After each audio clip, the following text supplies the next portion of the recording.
What's up guys, it's Jambo the Game here, and also want to thank Killer J for putting me into this review of Fear 2. Fear 2, I did like the game. I also did like the first one, but it's mostly the first one I completed. I did get halfway through the second game of Fear 2, but for some reason my Xbox just died.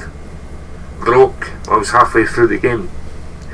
Anyway, it's about like these the guy for like the first one, but also he kills his own team. I think I can't remember. It's been quite so long since I played this game.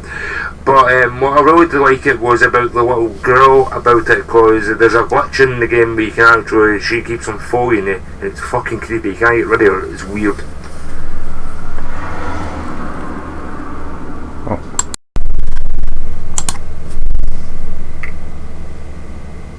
And I like the story. I managed to get it for the PS2, so I managed to finish it all. I really liked the story. The story was good, but well, I like the shooting. I like the things. I also like the slow time we actually had in the first game, which was quite a good idea. How they actually brought it back in the second game, which is quite a good idea. But the thing I really did like, it was, to be really honest, I really liked the first one, because I think the first one was more scares and that, but I did like the second one because there were quite a lot of scares and that, but mostly quite a lot of action and that in it. But to me it was quite a good game, to really be honest. I really liked the sound effects and gameplay, you know. I've even played in hard mode, to really be honest, and it's quite hard as fucking nails, to be honest.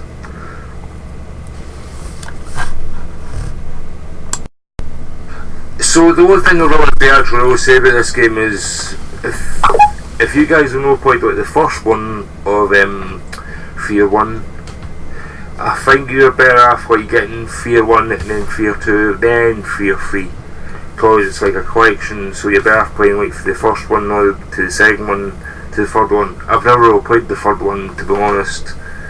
It's only the second one I've really played, because I actually quite enjoyed them most. All I heard about the third one was meant to be shite. I don't know, I've never played it, but I'll pick it up anyway I see it, and I'll play it for myself. I'll do it for myself and see if it's good or not.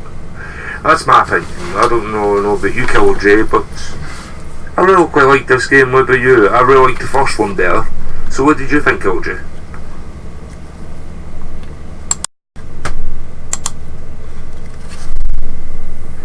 And thank you, Killer J, for inviting me to your review. That's very kind of you. And also, I'm back, so check out my channel again. Sorry for the hold up, because of getting this new phone, which took forever to get. So I'm really quite happy to get this phone. Anyway, first, sorry for blabbering, you know what I mean. Anyway, thank you guys for tuning in with me and Killer J, Jambo Gamer saying, and I'll see you in the next video of Killer J, or whatever time that is, or see you in the next video. Goodbye, smell your ball!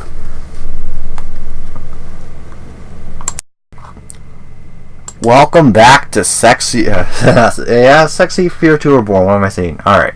Welcome back to Fear 2 Reborn. It's been a while there, but anyway, we had a review rule with my boy Jambo the Gamer. He's in this thing once again in the third half, because I originally wanted to get him in the first half with Mortal Kombat 11 as well as the other ones and a couple other things I wanted to get him in, but now he is here and he's back better than ever, so who knows, you might see more from this Jambo the Gamer character in this third half, fourth half. You might see more of him pretty soon, guys.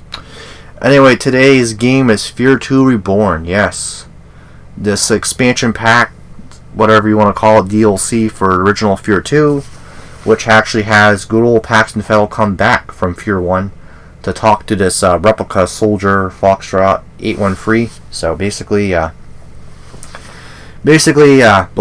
whole gist is this guy gets possessed and kills his own replica army, and Paxton Fell leads them on this quest to find him and stuff like that. Is basically the whole summary of the story. Because, yeah, that's how I summed it up.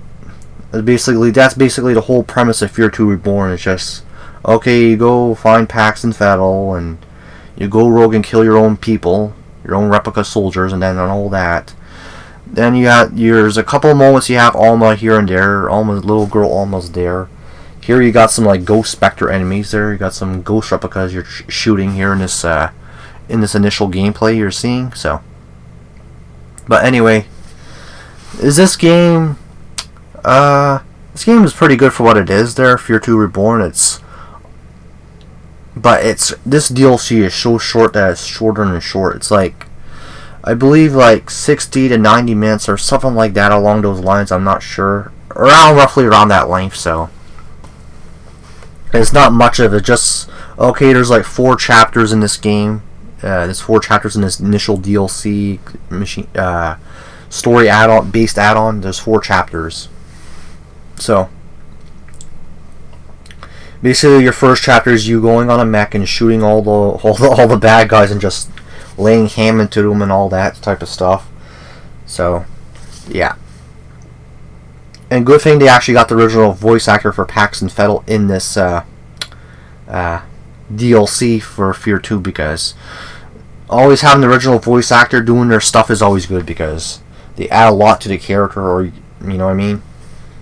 The thing is with Fear series, this is a series that is very underrated and underappreciated. People talk about the first Fear because the first Fear was a very good classic horror game, because yes, it had action based, but you had this little creepy girl Alma there killing everyone. Then she was connected to Point Man and all that. Fear 2 comes along and changes some things, because you're Beckett, you're a prototype guy, they're just trying to be like a prototype of Point Man and that there, and then that's pretty much that. And then Alma's pregnant with Beckett's child, and Fear 3 comes along, and you play as Paxton Fettle and Point Man once again in Fear 3. Well, you play as Paxton Fettle for the first time in Fear 3. You play as Point Man once again in Fear 3. That's what I'm trying to say.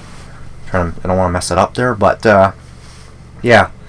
Fear 2 Reborn is like Fear 2. You have the initial 4 weapons that you can switch from, because what is it? Fear 1 you had 3 weapons that you can use. Fear 2 you can have extra 4 weapon slot, which is pretty good, but which is nice to add 4 additional extra weapon slot, because you're going to need a lot of weapons for these enemies, because especially these guys here are friggin' annoying as shit. They're little puppeteers, and you're walking around. These guys, like, those guys absorb bullets like no other. I don't care what anyone says there. These guys absorb bullets just like, damn, like goddamn bullet sponge enemies there. And they do that, and yeah, incredibly annoying. But, and people, do you want me to spoil the end? Well, since it's an old game, you know, people that have already played it, if they have, you know, ones that people have played it, you know, the guy goes into the whole room where Paxton Fettle was shot in Fear 1, and Paxton Fettle transforms into the replica guy, and he's reborn. So, yeah. That's basically it for Fear 2 Reborn. Yeah, it's initially a short game, you know. You have your gray environments. People say, oh, well, yeah, it's gray. I can admit that their environments are kind of gray. This game has a lot of gray in it. But once you're into the dark, like the creepy supernatural areas, it adds something to this game, which it needs that, because when you have supernatural stuff and it looks good and it has that type of good feeling to it in this game, it's really good. Because for me, Fear 2 Reborn is a pretty okay-ish DLC there. I wouldn't say it's like the best there, but for me, I enjoyed it when I first played it, when I first bought it there a long time ago, because I know I want to go back and revisit this one and review it, you know, because I've seen a certain individual, a YouTuber I watched there, watching his reviews of the Fear series, and I wanted to go back and review this one, then later on review Fear 2, because I know I'm doing it out of order, but anyway, that's besides the point, because now that season 12 is here and ready to go, and all that has already been there. But for me, this game is fun. I like Fear 2 Reborn. It's nice. it's nice to review this, like, just do a initial review on it, because I hadn't really reviewed it all that well, because I know I just, back in the day, there was the good old Retromon Gamer days, you know, you friggin' point a camera at TV and you rush to review, and you're like, okay, well, I'll review this next game. We're like friggin', it was a different time, it was a different time. I used to, like, do reviews in attrition there, like, insane amount of reviews in attrition, like, crazy amount there.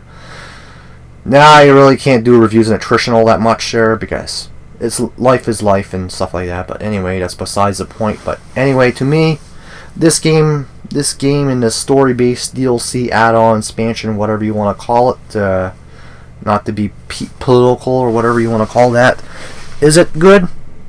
It's not bad there. Could be a little bit more to it there, but for me, I enjoyed for what I played from. Actually, I beaten it there. It was fun, but it could have added more to it. They're like, honestly, could have added more to the thing there, because to me it's basically following up the whole Fear series, and that there Fear. See what you want about the initial Fear series is pretty good. I like it. There you got these little ninja guys with electricity chasing after you. They're electronic ninjas chasing after you. Whatever you want to call those guys. They're assassins. They're assassins. Those guys are quite the guys. So yeah, these are like the similar enemies to the first Fear game. These are like occurring enemies from Fear 1, I believe. There, I'm not sure about that. They look like they remind me of the enemies from Fear 1. Those guys with the cloaks and that there. They do all the same kind of stuff. They're very similar to that enemy, so yeah, I know Fear 3 had different enemies and didn't really had different monsters and that there, just to liven it up, I guess. But to me, Fear 2 Reborn is pretty good for what it is. There could have been better, obviously. There could have did better in some aspects. Could have made the game, could have made the story-based DLC a lot longer. Could have been more to it than fought more of the supernatural monsters. To me, it seems like you're on autopilot. As soon as you get going, you're on autopilot right away. You're just like, yeah, you're gonna keep going. And there's some parts in this. There's a part in this game where you get stripped of your weapons, and then you have to, like, you know, do melee combat and not beat the shell of the replica. And after that, then you get all your weapons back. And yeah, it's a quite crazy area. There's one area in this game, I believe. There's some of these areas are pretty good. Like, there could be more to it, obviously, but to me, I didn't mind this DLC that much. But anyway, that's besides the point. What was I gonna say? Because I pretty much summed it up in my initial video. I don't know how I did that fast, or summed it up pretty good. All right. What else can I say about this Fear 2 Reborn? Fear 2 Reborn expansion pack there thing. Well, I know it was also, you know, published by Warner Brothers and developed by Monolith and all that there. And it was on the Xbox 360, which I'm playing it on, and the PlayStation Deferred. And I'm pretty sure it's on PC. Yeah, it's on Steam. You have to get all the Fear 2 bundle with all the Fear games. You get all that. So, yeah, they bundled it all together because, yeah, it is what it is. To me, should the Fear series come back? Yes, it should come back. If we get games that people are not really interested in, because, you know, people have bad taste when it comes to that, they're like, oh, I'll buy a game that I don't like and support it, instead of a game that actually has good stuff in it, like a good horror, good first-person shooter, or a good fighting game, or actually a good game that actually makes me, you know, is enjoyable and has fun out throughout the whole values and doesn't get influenced by no-lows, that people that don't actually play games and just complain about other people's shit, you know. Yeah. To me, 6th gen was really good. 7th gen was really good as well. Because 7th gen, you had a lot of standout games. You had Red Dead Redemption. You had Alan Wake. Even the 360 was the king as well. That was Xbox's last, you know, good era of stuff there. It was the 360. To me, the Xbox One, they started off strong with Killer Instinct and stuff like that. They just kept going with it and kept going, you know. To me, they kind of like fizzled out as soon as possible. That's why. Do I hate the Xbox One? No, I like it. I don't mind it there. But to me, it could have been much more, like everything else there. But anyway, that's besides the whole Xbox One discussion. I'm going to give my rating on this DLC because I know I'm babbling all over the place like a babbling babbler. Let's see. For my rating appending, I'm going to rate and decide to append it right now. Let's see. I'll give it a... For this DLC, I'll give it a 8 out of 10, so... 8 out of 10 for this level. I was going to give it a 6, but to me this area is pretty cool, so I give it 2 extra points because this area is pretty badass and nice there. Because I like this kind of area. It's like a ruins area, an asylum there. You got these crazy replica guys going after you. It's pretty cool, so... Alright, thank you for watching, and see you people later. Bye-bye. Killer J will see you people later. Peace. There.